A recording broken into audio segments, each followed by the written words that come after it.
Thanks. I will say I just had a very neurodivergent moment. My phone is chronically dead. And my partner, he lent me his phone, and his Face ID wouldn't let me open the project. So if you ever want, so my whole speech is on here yet. Sorry, just give me a moment. There we go. So thank you for pausing that, but we'll just, okay. So hi, my name is Ava Margueritte, and as you just found out, I'm a neurodiverse multidisciplinary artist and the Director of Community Relations at Wall Space Gallery. I create introspective works that navigate being neurodiverse, finding meaning in the ordinary. I was recently awarded the Deaf and Disabilities art projects for material for visual artists from the Ontario Arts Council, shortlisted for the Athens Photo Festival, and in 2022, I was a finalist for Project X. I hold a BFA from OCAD University and a diploma from SPAO. I was 6 when my teachers started to notice that I wasn't learning at the same pace as my peers. But it wasn't until I was 11 that I received a proper diagnosis. I have dyslexia, CAP-D, and ADHD, making me the perfect blend to mishear your sentence, full stop. I hear a lot of stories, especially of women getting diagnosed later in life, and the struggles that come with that. I was lucky to receive mine young. It's weird though, I always felt burdened by this information, knowing I wasn't quite like the people around me, and always felt a little bit out of place. I was bored in school, not feeling stimulated by my surroundings, and having teachers telling my parents I wouldn't make it far in life. So I carried 2 narratives around in my mind. 1, it wasn't good enough. 2, I was meant for something bigger, which is an uncomfortable duality to have within yourself, this constant tension, and it's taken years to unlearn the first narrative.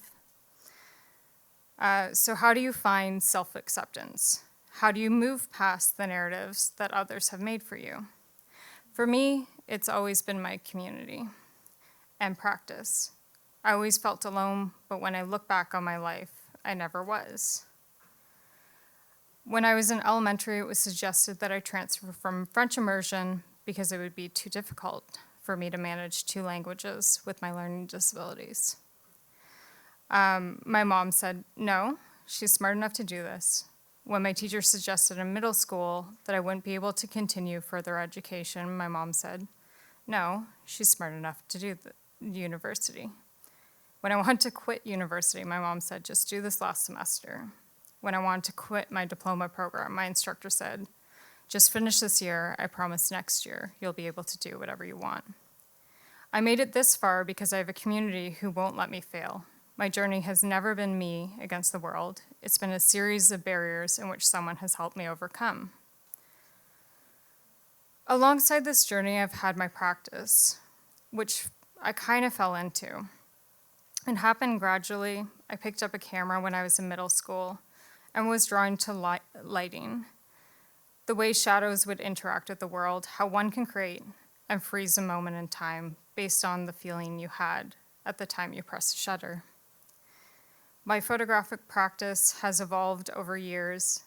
At one time, I was obsessed with the idea of a single image, the power that came with having a singular image on the wall. That was the type of image I want to create. But how I felt wasn't linear, and the single image didn't fit my narrative. However, book format was this incredibly intoxicating way to experience imagery and the narrative I was trying to relay. The realization launched me into publication of several photo-based books and opened up a new avenue of a practice for me. I describe myself as someone who floats on a cloud, drifting around, not quite grounded in reality, but also not in space.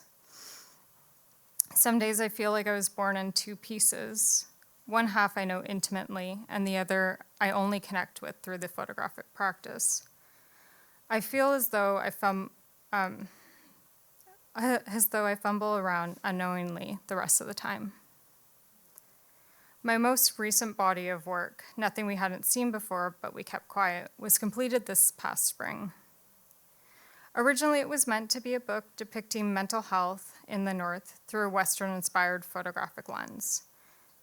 I really meant to make a body of work that wasn't something I was emotionally invested in. And then it turned into a project about my relationship with these spaces while I struggled with mental illness in my teens. So we can safely say I didn't achieve that goal. A small note, I thought a lot about using the word mental illness. I find it puts a lot of pressure on the individual versus considering their surrounding environments. But for now, it's the word I'll use. I find it difficult to write about my work. Letting my viewer decide what it's about is easier. The stakes are much lower that way. This way, people can't reject me or my work based on what the project is actually about. The artist's statement for this project reads as this. When I was growing up, I sought out places I could disappear, where I didn't have to pretend. I wanted to make myself invisible. These are those places. I thought I'd wake up one day and this part of me would be a distant memory. I remember. I've been back several times since I moved away and photographed it many times over the years. When I sat down to scan the images from this body of work, I felt everything I didn't want to feel, the tension that lived in my chest and the hot tears that came more frequently than not.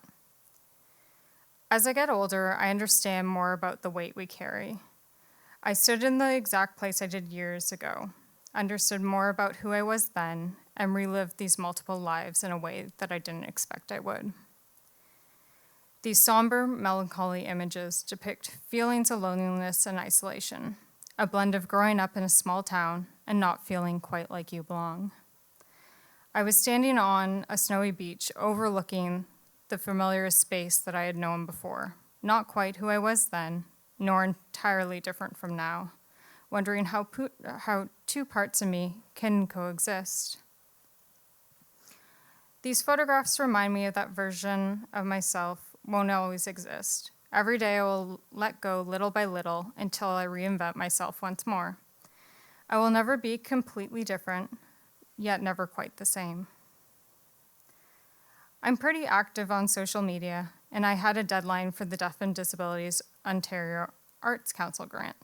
So a few months before I was planning on releasing my book, I posted on my feed to keep an eye out because I'll be releasing a book soon enough. Sure enough, I got an email from fellow artist Tony Foos. Tony Foos and I are an unlikely duo. He's best known for his series Users, where he photographed drug addicts in Ottawa using 4x5 film and speed lights, while I'm this floaty romantic. But somehow it works, because we both have this obsession for the photographic medium and a drive to show the work. So Tony emails me asking if I'm releasing a book. I said yes. And through what I call the trials of Tony, we decided to have a book launch, which we had previously done in 2021. And that there is our previous launch. So we and two other photographers organized flyers, marketing, and collaborated with small business owners to use their window space to display our work.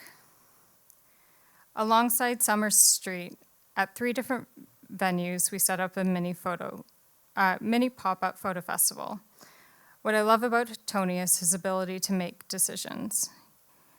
He had a book to get out, and he made a book launch.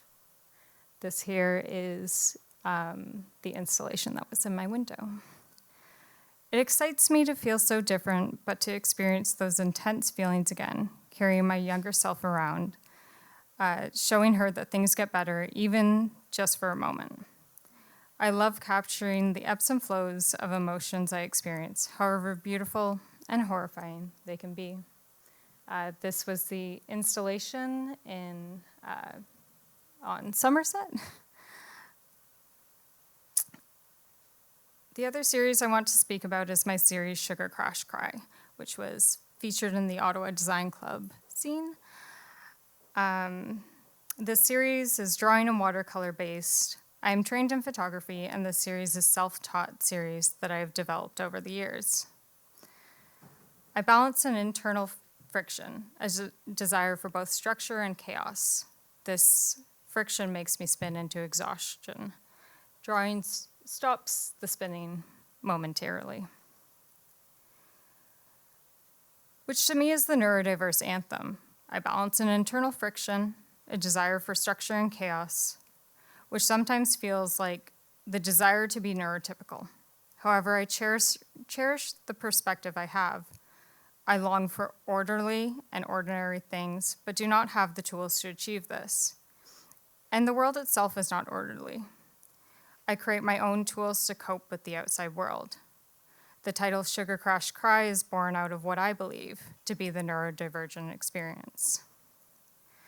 And I'm surveying, so if this does not resonate with you, please come talk to me after the talk. But one morning this past winter, I went out, got a donut and coffee, and went home to paint.